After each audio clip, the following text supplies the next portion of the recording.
네, 이 시각 현재 국회 상황 알아봅니다. 국회 본회의장 앞에 채웠던 군 병력은 철수했지만 여야 의원들은 밤을 새운 뒤 여전히 대응 방안을 논의하고 있습니다. 여야 각 당 움직임 자세히 살펴보겠습니다. 손하늘 기자, 국회 내부 상황이 어떻습니까? 네, 지금 저희 중계차가 나와 있는 곳은 국회 본청 3층 본회의장 바로 앞입니다. 오늘 새벽에 제 왼쪽으로 보이는 이 왼쪽에 의장실이 있습니다. 국회 의장실에서 이 우 의장이 대기하고 있다가 나와서 제 뒤로 보이는 본회의장에서 계엄 해제 요구 결의안을 의결을 했습니다.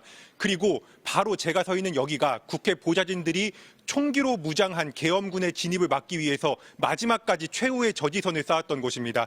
지금도 이곳에는 깨진 나무문과 유리창 그리고 소화기 등이 어지럽게 널려 있습니다.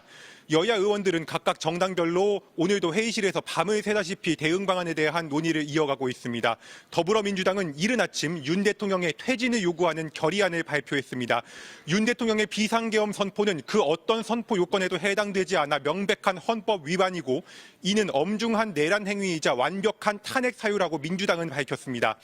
이 의원총회에서는 15명의 의원들이 비공개로 발언을 이어갔는데 대체로 탄핵 추진을 서두르자는 취지의 발언이 나온 것으로 취재 결과 파악됐습니다.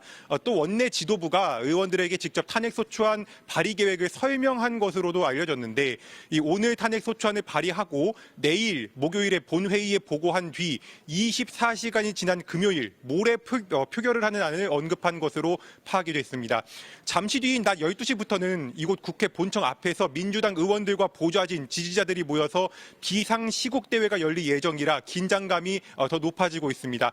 조국혁신당도 조금 전 윤석열 대통령의 탄핵 소추안을 이곳 로텐더홀에서 발표했습니다. 조국혁신당은 이번 비상계엄은 내란죄이자 반란 행위에 해당한다며 하야와 탄핵 여부와 관계없이 대통령에 대한 엄정 수사가 불가피하다고 주장했습니다. 개혁신당 역시 긴급 최고위원회의를 열고 있는데 비상계엄은 광기이며 내란에 준하는 행동이라는 성토가 쏟아지는 것으로 전해졌습니다. 이 대통령을 탄핵 소추하려면 200명의 동의가 필요하기 때문에 여당 의원 가운데 최소 8명의 합류가 필요합니다. 국민의힘은 아침 8시부터 이곳에서 의원총회를 2시간 넘게 열고 있습니다. 그런데 그 직전 열린 비공개 지도부 회의에서 윤석열 대통령의 국민의힘 탈당과 국무위원 전원 사퇴, 김용현 국방장관의 지체 없는 해임 이렇게 세 가지를 윤 대통령에게 요구한다는 데 뜻을 모은 것으로 파악됐습니다.